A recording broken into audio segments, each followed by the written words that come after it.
absolutely unhinged comments coming from the former UK Defense Secretary Ben Wallace about what NATO should be doing in order to beat Putin back. First of all, I think what we have to remember is what motivates Putin. Putin is in love with the idea of dominating Ukraine, taking Ukraine.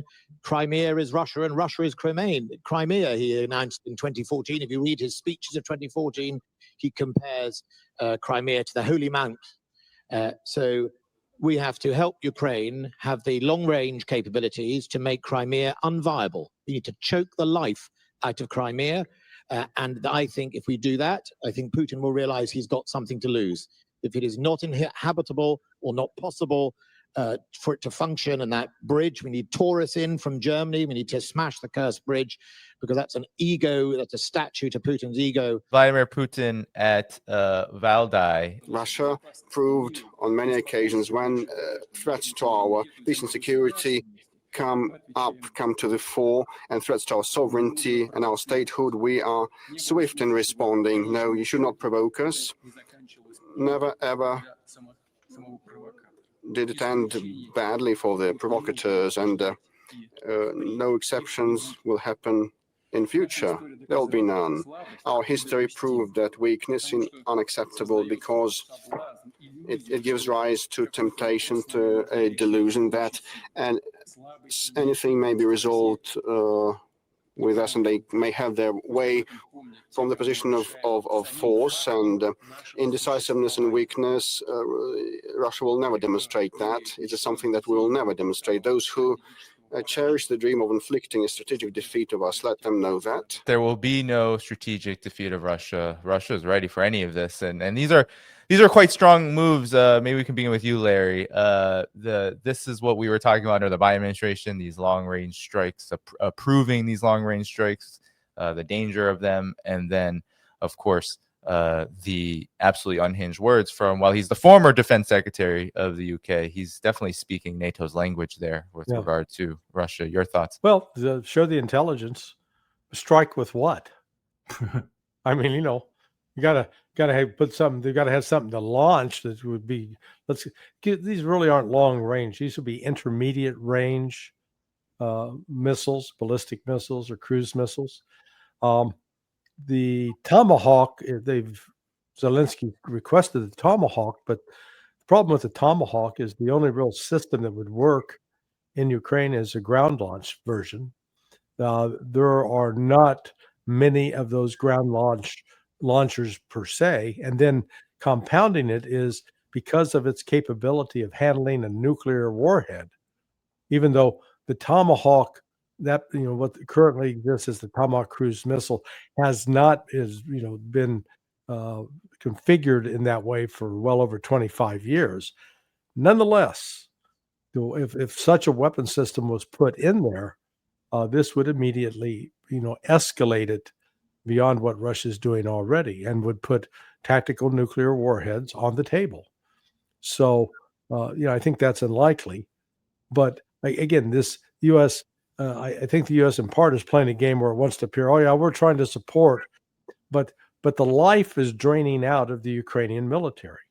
That the Russians now are making pretty significant advances in Dnipropetrovsk, in the Dnipro Oblast.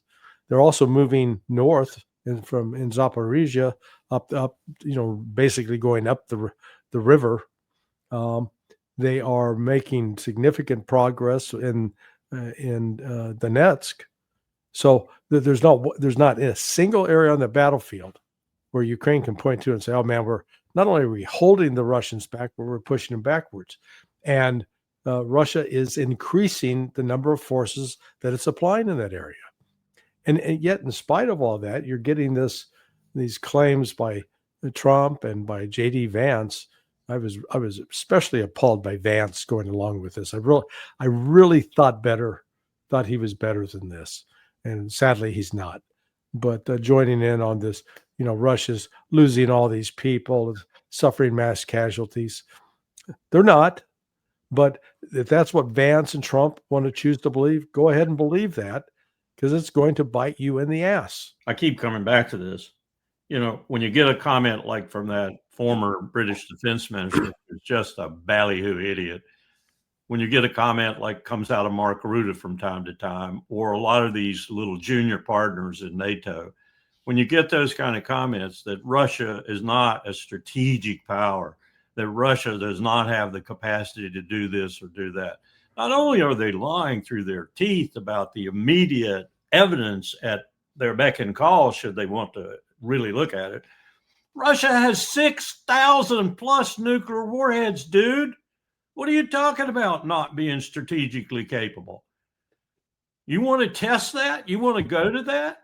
I think some of these people do. I think some of these people are really high on some bad stuff, and they want to test that. We might be getting at the southern end of this arc of crisis down there in Southwest Asia. As I said, we might be getting very close to that. Damn, we don't want to add another place in Central Europe where we get close to that. You threaten Russia to the point where they think they're existentially threatened. They have been crystal clear. They will wipe you out, and they have the capacity to wipe you out several times over. Gil Doctorow said recently that at least among the political elite, there's a growing dissatisfaction with Putin over what they view as him being too soft and too restrained. Now, that may be true. I don't doubt that Gil's telling what he understands. But watching Putin, because after, he did that speech for about 40 minutes, Putin's being very straightforward about, look, we don't want to fight with anybody. We'd like to get along with everybody, but we're not fools. We recognize the hostility and these provocative actions that Europe is taking place. And we will respond accordingly. And nobody should dare underestimate our resolve. But he did, he's not turning fire on Donald Trump. I saw the one quote, he said something to the effect, yeah, Trump can be a little emotional, but, you talk to him in private, he's not so bad, which actually is the case from what I've heard. But, Putin is not showing the signs of a guy under stress. He is showing the signs of, we know what we're doing, we know what we're going to accomplish, and we'd like to do it diplomatically, but if it's not done diplomatically, it's going to be done militarily. And Danny, another thing about that Quantico meeting that just blows my mind away. I mean, it really does. You got Hegseth and Trump insinuating, if not directly saying, that the rest of the world's evil and vile. Not just Chicago, not just, Portland or whatever. That's their latest bent. But they've been saying that about the rest of the world. I got news for them. The rest of the world, or at least 2/3 of it, thinks we're the vileness. We're the evil. We're the power in the world that's detrimental to everyone else's future. They better get that in their heads and do something about it, or we're toast. Ursula von der Leyen and the rest of the EU, they've committed, what is it, about 4 billion euros or something to the effect for a drone wall for Ukraine. Zelensky's requesting the game changer Tomahawk missiles. Is there a capability for NATO in the United States, now that it's okay, these long-range strikes, to prolong this conflict to the point where it does lead into a kind of forever war, which is unpredictable? I guess since none of us have a crystal ball, could end up badly for Russia, or is all this a miscalculation? No, the forever wars, Europe does not have the economic depth, nor does the United States, to sustain such a thing. And Ukraine doesn't have the manpower. So, I mean, this is ultimately about logistics. This will come to an end in the same way that, the terrorist war that the United States initiated against Russia back in 1999 with the Chechens, that lasted for 10 years. Russia, they made some mistakes along the way. They had some setbacks here and there, but they continued to march forward. and accomplished the ultimate objective of turning Chechnya actually into a peaceful federal part of the Federal Republic of Russia. And now the Muslim battalions and brigades coming out of there are some of the fiercest fighters and the most patriotic of Russians. This is the West, particularly in the United States. We've never suffered the kinds of loss, and we've just never had the kind of suffering that Russia has experienced in its history. And when you go back to the first year of the war, in the Great Patriotic War, when Germany launched Barbarossa, the Russians lost in that first year, I think it was like 3 to 4 million soldiers in just that year. I mean, a scale of loss that in the United States would be unimaginable.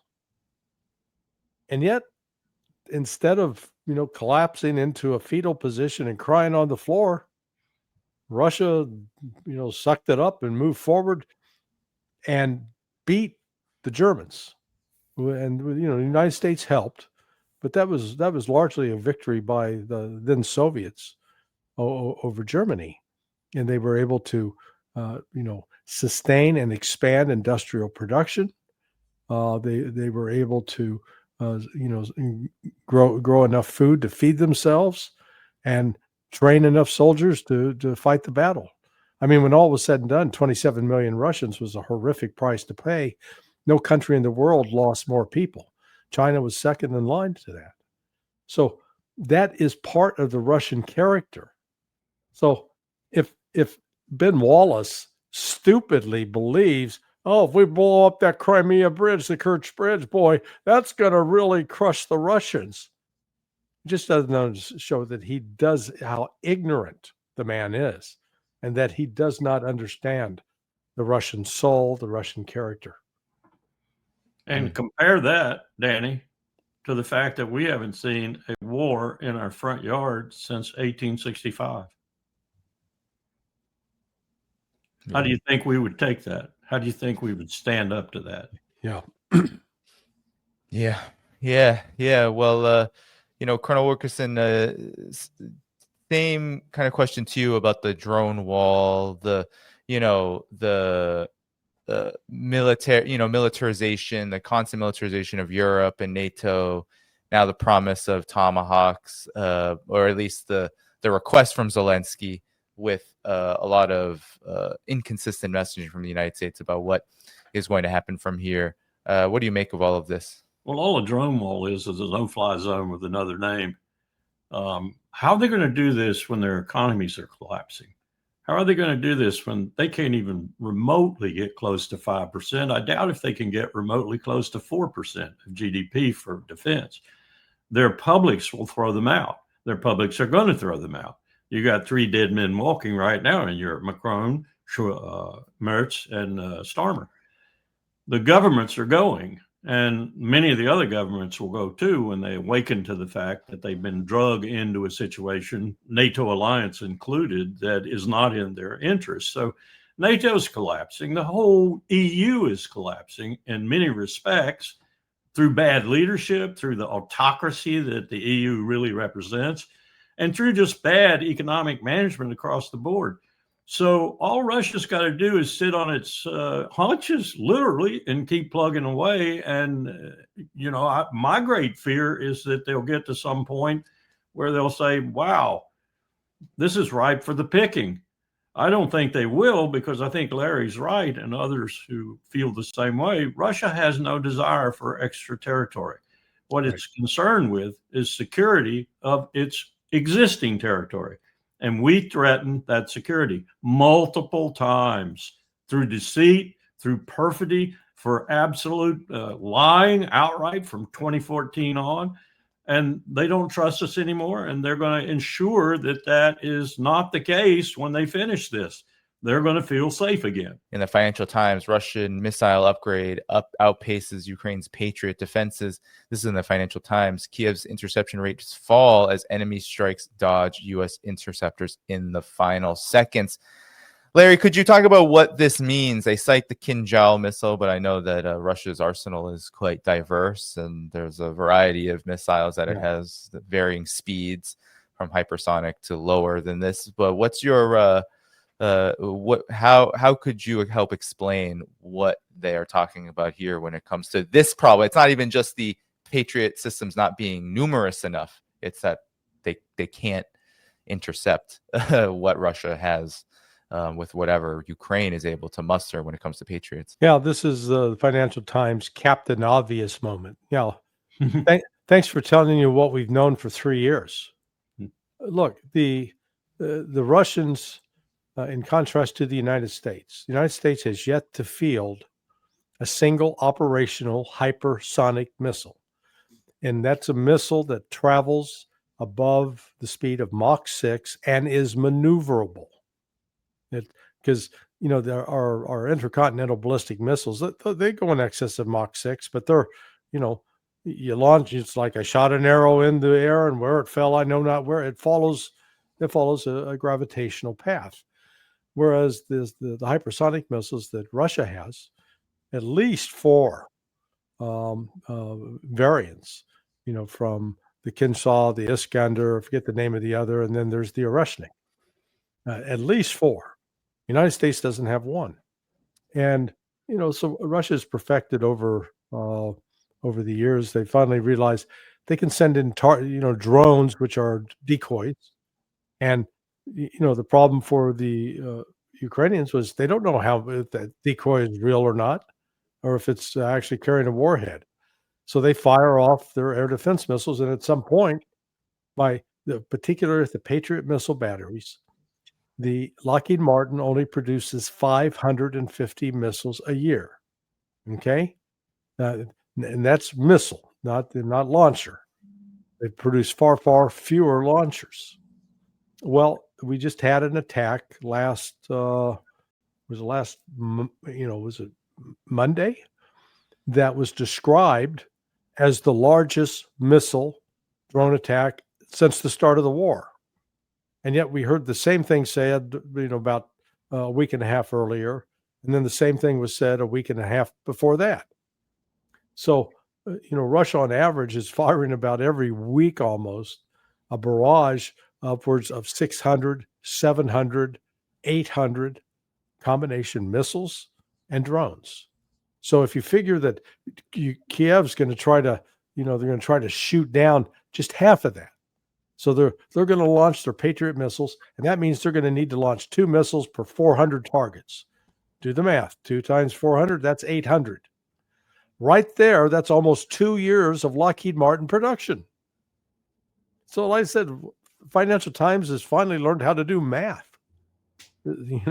Ukraine is caught in a situation where the West, the United States, and the Europe cannot make missile defense systems and the actual missiles fast enough to replace what's being fired against missiles that Russia is well capable of making far faster than the United States and Europe combined. The Tomahawk missiles, how do they compare with Russia's arsenal, given that there have been, I know we've covered on the show, of conversations about the United States' military arsenal in general just being very old in a sense, in terms of the production, the way that production happens in the United States and its reliance on contractors, etc. Old technology. We took delivery of Tomahawks in 1984 in Pacific Command, and immediately our commander-in-chief, who would later be Reagan's chairman, Admiral Bill Crowell,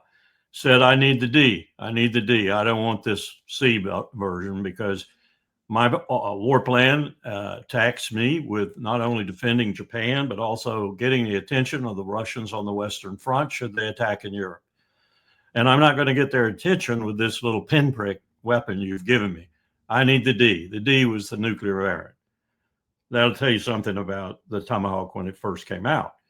It's even with the upgrades, even with what we've done to it, it's still very, very good. It's much more costly than it was in those early 80s.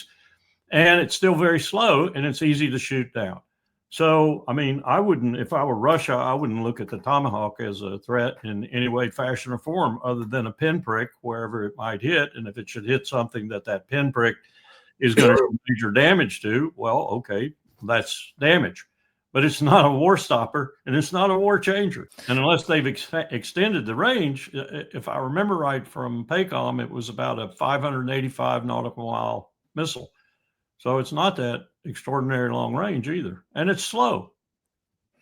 Compared to Oreshnik's, it's very slow. Vladimir Putin, he did respond to the paper tiger comment that Trump made. If we are fighting the entire NATO bloc and are moving forward like this, advancing, feeling confident, and that means we are a paper tiger, then what is NATO itself? A pretty damning response. Yeah. Larry, what's your reaction to this? Well, it's, I put it in the same category as whether you listen to Ben Hodges, David Petraeus, Mark Kimmick, all former generals, all I think all were part of, well, Petraeus never headed EUCOM, but they've always made fun of how little progress the Russians have made.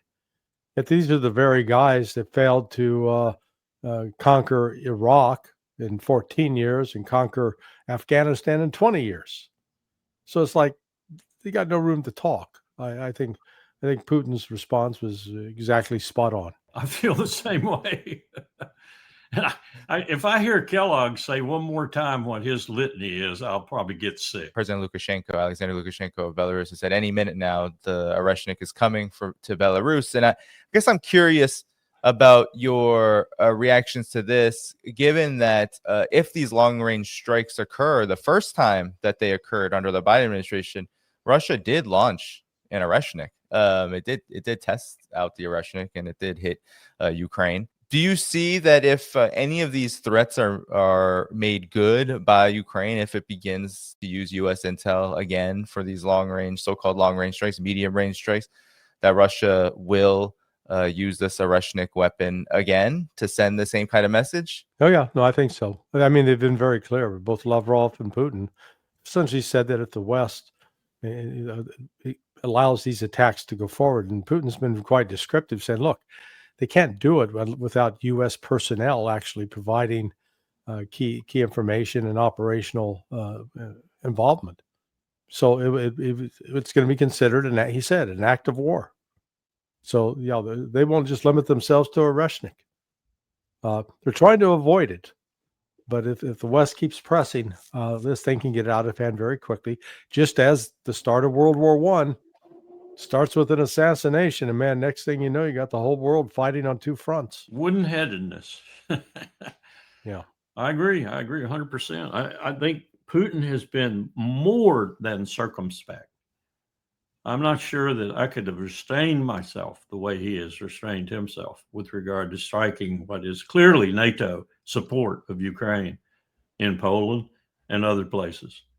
By the way, I heard this morning that there were some things happening in Poland that might be very, very positive, one of which is the new president introduced legislation to declare I think it was the Azov types or the Azov battalion, whatever, as anathema to Poland. Poland was just subject to that false flag, which has gone quiet. The whole drone false flag, all that's come out of that, Larry and Colonel Wilkerson, is more promises of money for more drones themselves. Yeah. Maybe we can close here with your final assessment on the situation in Ukraine from both of you, because where it is now, given that the Trump administration, the diplomacy side of the U.S.-Russia talks and all of that seem to have frozen for the time being. And the U.S. side keeps talking escalation, whether it's Keith Kellogg's cornflakes, as some people call him, constantly talking about game-changing Tomahawks. And you have NATO looking for permanent war, it seems like, with Russia. And then you have Russia continuing its advance. Actually, it seems like every other day there's another report about its strikes on Kiev, for example, being bigger than the last. No, it's very simple. It's April 1945, Berlin. That's Ukraine's situation. There's no escape. There's no path to victory. Who knows what Donald Trump is going to say? Fortunately, it doesn't accompany itself with action lots of times. But who knows what he's going to say? I mean, on Monday, he's saying one thing about Ukraine. On Tuesday, he's saying another thing. And on Wednesday, he's converting everything to the Western Hemisphere. And on Thursday, he's converting it to the Western Hemisphere so he can fight Democrats in our cities with the military.